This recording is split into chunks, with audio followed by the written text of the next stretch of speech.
2025 के आउटलुक की बात करते हैं। 2024 का अंत काफ़ी ख़राब रहा है। वैसे साल पूरा बुरा नहीं रहा, खास तौर से मिड कैप और स्मॉल कैप के लिए। हमारे साथ ट्रस्ट म्यूचुअल फंड के CIO मिहिर वोरा जुड़े हैं, जो 3 दशक के करीब का अनुभव रखते हैं। उनसे समझते हैं मार्केट में इस समय क्या करना है। मिहिर जी, गुड मॉर्निंग। 2025 की बात करें इससे पहले, इस समय का जो मार्केट का टेक्सचर है, ऐसा क्या बिगड़ा है मार्केट में जो कोई रैली टिक ही नहीं पा रही है और लगातार हम इतनी करेक्शन देख रहे हैं, खासतौर से बड़े स्टॉक्स में? नमस्कार अनुज। देखिए, हम निफ्टी पे बहुत ज्यादा फोकस करते हैं। तो निफ्टी अपने सितंबर के पीक से 8-9% नीचे है। और काफी निफ्टी में जो स्टॉक्स है वो भी नीचे है, आई एग्री। लेकिन अगर आप मिड कैप और स्मॉल कैप इंडाइसेस देखें तो वो इतने डाउन नहीं है। और हमारा व्यू काफी टाइम से यही रहा है कि जो निफ्टी की कॉम्पोजिशन है वो काफी हद तक ग्लोबल कमोडिटीज एंड आईटी के लिंक्ड हो चुकी है। तो उसकी वजह से जो हमें ग्लोबल स्लोडाउन जो दिख रहा है उसका इम्पैक्ट निफ्टी पे भी हमें टू सम एक्सटेंट दिखता है। लेकिन अगर हम ब्रॉडर मार्केट में देखें तो अर्निंग्स ग्रोथ काफी अभी भी रोबस्ट है। और मार्केट अभी तक मैं कहूंगा in terms of overall valuations में अगर देखूं और overall reaction of the market में देखूं स्टॉक्स के रिजल्ट्स पे, तो काफी रैशनल रहा है। अच्छे रिजल्ट्स को रिवॉर्ड मिल रहा है, स्टॉक्स ऊपर जा रहे हैं। और जहां पे रिजल्ट्स कम आ रहे हैं या डिसअपॉइंट कर रहे हैं वहां पे स्टॉक्स की पनिशमेंट हो रही है। तो अभी तक मैं कहूंगा ये जो ओवरऑल सिचुएशन है वो रैशनल है। और अर्निंग्स ग्रोथ को फोकस करें। और अगर जहां हमें अर्निंग्स अपग्रेड दिख रहे हैं, अर्निंग्स स्ट्रांग दिख रहे हैं, वहां पे अभी भी स्टॉक पिकिंग की काफी गुंजाइश है। ग्लोबल बैकड्रॉप में कहूंगा जिस तरह से डॉलर की स्ट्रेंथ हो रही है उसकी उसकी वो वजह से काफी सारा जो इक्विटी का ग्लोबल पैसा है वो यूएस मार्केट्स की ओर जा रहा है। तो न सिर्फ इंडिया लेकिन बाकी सब मार्केट्स में भी हम देख रहे हैं कि इक्विटी के आउटफ्लोज हैं और बाकी सब करेंसीज में वीकनेस है compare to the US dollar. तो ये एक बैकड्रॉप बन रहा है ग्लोबल सिचुएशन का। लेकिन India, as far as India is concern, अभी भी मैं कहूंगा कि अर्निंग्स पे फोकस करें, अर्निंग्स डिविजन्स पे फोकस करें। तो आपकी इस समय 2025 के लिए फिर क्या थीम्स मेन रहेंगी? कहाँ पर आप इस समय ओवरवेट हैं और पोजीशंस ऐड कर रहे हैं इस समय अपने फंड्स में? बिल्कुल। तो एक तो ब्रॉड थीम यही रहा है कि जो डोमेस्टिक इकोनॉमी है अभी भी relative to the other global economies हमारी काफी रोबस्ट है। दूसरा एक मैं देख रहा हूं कि जो फर्स्ट हाफ में गवर्नमेंट स्पेंडिंग खास करके कैपिटल एक्सपेंडिचर में कम हुई थी वो अब जाके पिकअप होने की उम्मीद है और हो भी रही है। हम देख रहे हैं ऑर्डरिंग, काफी सारे सेक्टर्स में ऑर्डरिंग बढ़ रही है।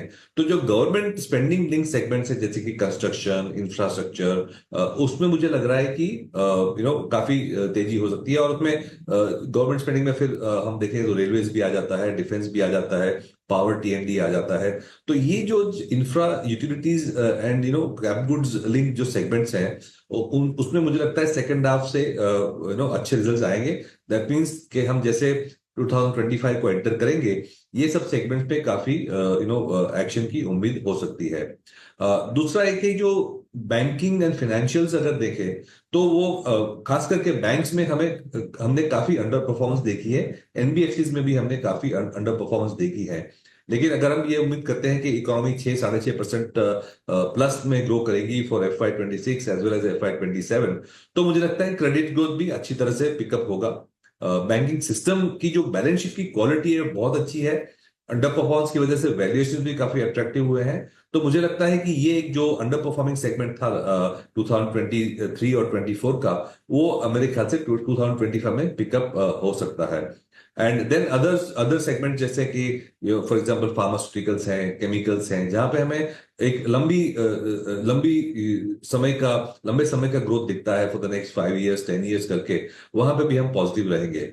दूसरा एक हम जो थीम देख रहे हैं, एक जो प्रीमियम कंजम्पशन वाली थीम है वो भी हमें अभी भी पसंद है। And the new age companies जो है, न्यू बिजनेस मॉडल्स हैं जो डिसरप्ट कर रही हैं एग्जिस्टिंग मॉडल्स को, जो नए नए तरीके से कस्टमर या B2B को सर्विस कर रहे हैं, उसमें भी मुझे लगता है कि अच्छा लंबा रनवे है। और एज अ हाउस हमारी जो फिलोसफी है वो ग्रोथ ओरिएंटेड है। तो ये सब सेगमेंट में हमें अच्छा ग्रोथ दिख रहा है for the next 1 year as well as for the longer term. Okay, अच्छा। मेरी जी नमस्कार, वीरेंद्र बोल रहा हूँ। एग्जैक्टली हमारी बीते 4 महीने के, जो 4 महीने में से 5 महीने में से 3 महीने सितंबर अक्टूबर नवंबर टर्बुलेंस वाले रहे, इसमें आईटी ने अपने हाथ में लीडरशिप रखी है। पिछले बार के रिपोर्टेड नंबर्स अच्छे थे, ग्रीन शूट्स इन बीएफएसआई। अब एसेंशियल ने जिस प्रकार के नंबर्स दिए हैं उसके बाद आपका कन्विक्शन क्या थोड़ा और बढ़ा है आईटी में कि शायद एक दो क्वार्टर्स लीडरशिप आईटी के हाथ में रहे? देखिए, आईटी में हम सिलेक्टिवली प्ले कर रहे हैं। लार्ज कैप आईटी कंपनीज हैं, उसमें मुझे नहीं लग रहा है कोई बड़ी अपग्रेड इन अर्निंग्स आएंगी। सिंगल डिजिट ग्रोथ की बात हो रही है, वो बरकरार रहेगी। ओवरऑल सिचुएशन में देखूंगा कि पिछले 6 महीने में थोड़ी सी पॉजिटिव हुई है from the demand point of view. उसकी जो मेन वजह है, एक तो जो एआई लिंक जो स्पेंडिंग है, उसकी वजह से थोड़ी रब ऑफ हमें आईटी कंपनीज में दिख रही है। और सेकेंडरी देखिए, उम्मीद बन रही है कि जब ट्रंप पावर लेंगे, प्रेसिडेंट ट्रंप जो जब आएंगे जनवरी में, तो वो बिजनेस फ्रेंडली काफी पॉलिसीज अपनाएंगे। कॉर्पोरेट टैक्स कट की बात हो रही है यूएसए में, इंपोर्ट ड्यूटीज बढ़ाने की बात हो रही है।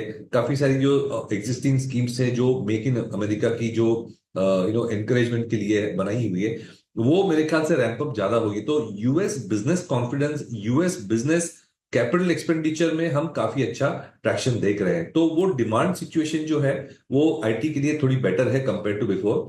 तो इसमें हम ये कर रहे हैं कि सिलेक्टिवली मिड कैप आईटी में प्ले कर रहे हैं, क्योंकि लार्ज कैप आईटी में भी 7-8% की वजह से 9-10% ग्रो करेंगी अगर सिचुएशन इंप्रूव हुई। लेकिन काफी सारी मिड कैप आईटी कंपनी है जो 15-20% तक ग्रोथ दिखा सकती है फॉर द नेक्स्ट 2-3-4 ईयर्स। वहां पे हम सिलेक्टिवली काफी फोकस कर रहे हैं।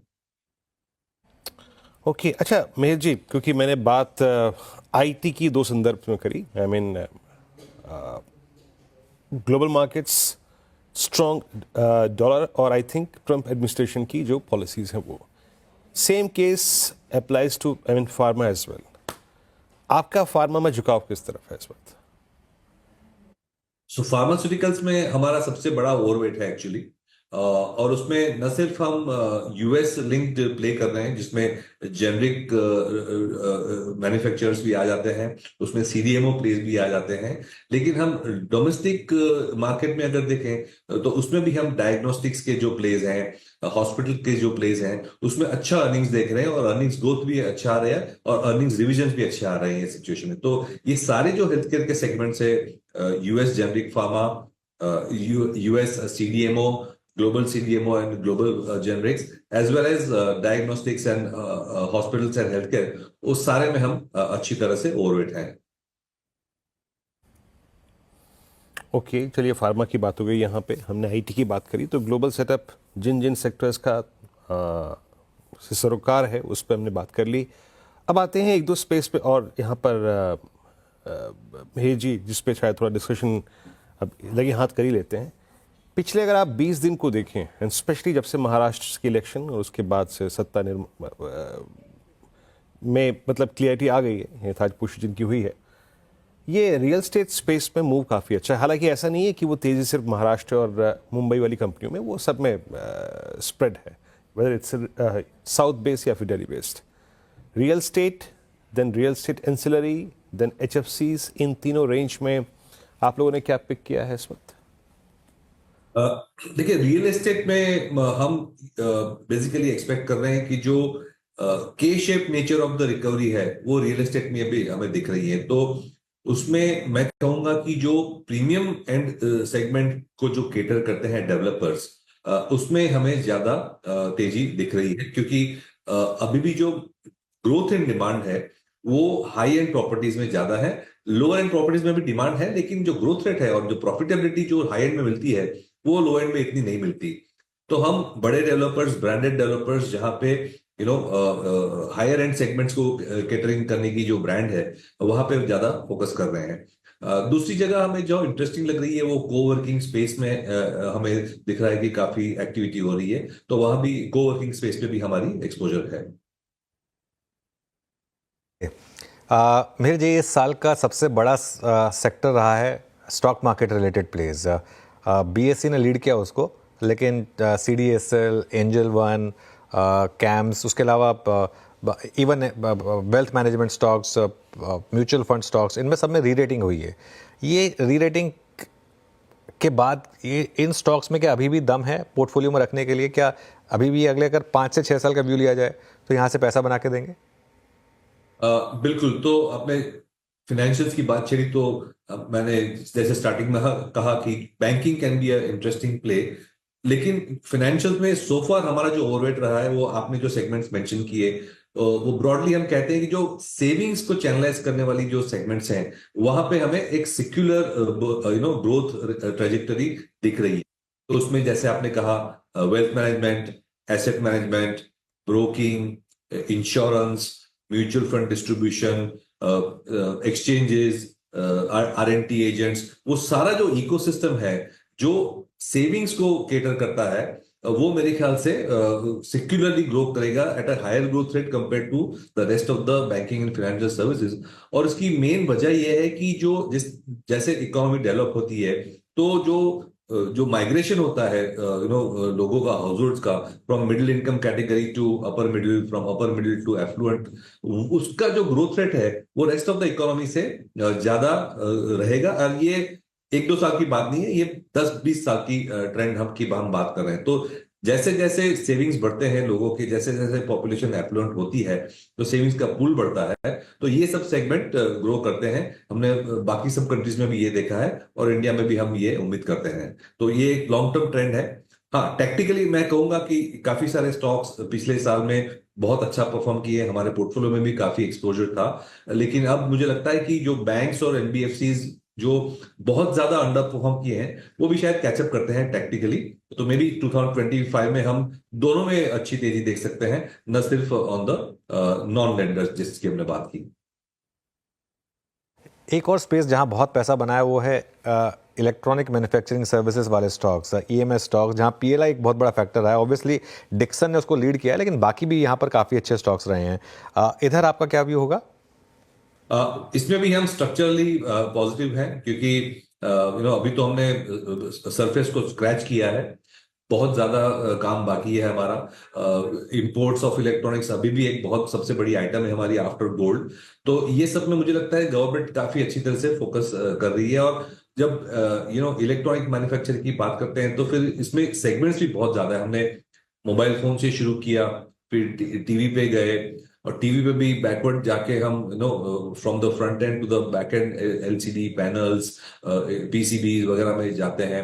देन हमने व्हाइट गुड्स इंट्रोड्यूस किया। व्हाइट गुड्स में हम एसी से शुरू किए, कंप्रेसर से शुरू किया, फिर बॉडी तो पहले ही करते थे, लेकिन now we are not even importing compressors and heat exchangers. तो व्हाइट गुड्स में भी बहुत सारी आइटम है। इलेक्ट्रॉनिक्स में मोबाइल फोन है, टीवी है, अगेन बहुत सारी आइटम्स हैं। तो ये मेरे ख्याल से import substitution and after that export की जो थीम है, वो भी एक मल्टी ईयर सिक्योर थीम है, जहां पे हम काफी पॉजिटिव हैं और पॉजिटिव रहेंगे।